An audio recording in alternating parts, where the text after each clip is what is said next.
দীর্ঘ ১৭ বছর পরে বরিশালে কিন্তু জামাত ইসলামী বাংলাদেশ তাদের সভা সমাবেশ করতে পারছে।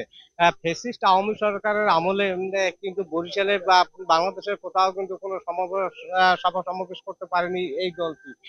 আমি এই মুহূর্তে রয়েছি বরিশালের কেন্দ্রীয় ঈদগাহ ময়দানে। আমরা যেমনটা দেখতে পাচ্ছি যে জামাত ইসলামের এই বরিশাল জেলার উদ্যোগে যে আজকে কর্মী সম্মেলন, এই উপলক্ষে কিন্তু বরিশালের বিভিন্ন স্থান থেকে কিন্তু নেতাকর্মীরা এই সমাবেশ স্থলে কিন্তু সমবেত হচ্ছেন।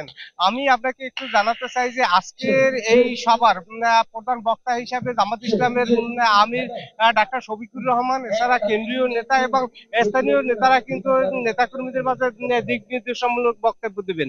আমি আপনাকে আরেকটু বলতে চাই যে এই এই সমাবেশ উপলক্ষে কিন্তু বরিশালের জেলা যে কয়টি উপজেলা আছে শুধু তাই নয়, এছাড়াও কিন্তু বরিশালের বিভিন্ন জায়গা থেকে কিন্তু নেতা কর্মীরা উপস্থিত হচ্ছে। সকাল বিকেল ৩টায় এই সমাবেশের কথা থাকলেও কিন্তু আমরা দেখতে পাচ্ছি এখনই কিন্তু এই মাঠটিতে নেতা কর্মীদের বেশ উপস্থিতি লক্ষ্য করা গেছে। আর এই সমাবেশকে কেন্দ্র করে বরিশালের আইন শৃঙ্খলা বাহিনী কিন্তু বেশ তৎপর রয়েছে। র্যাব, পুলিশ, সেনাবাহিনী সহ সাদা পোশাকে কিন্তু আইন শৃঙ্খলা বাহিনী রয়েছে। আমরা এখানকার কয়েকজন জামাত ইসলামের নেতাদের সাথে কথা বলেছি, তারা যেমনটা জানিয়েছেন যে আজকের সমাবেশে কিন্তু ৫ লক্ষ মানুষের সমাগম হবে বলে তারা তেমনটাই জানিয়েছেন।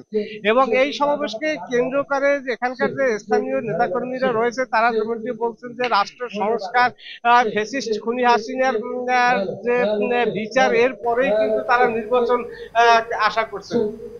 বরিশাল থেকে এই ছিল আমার কাছে জামাত ইসলামের সমাবেশ থেকে সর্বশেষ।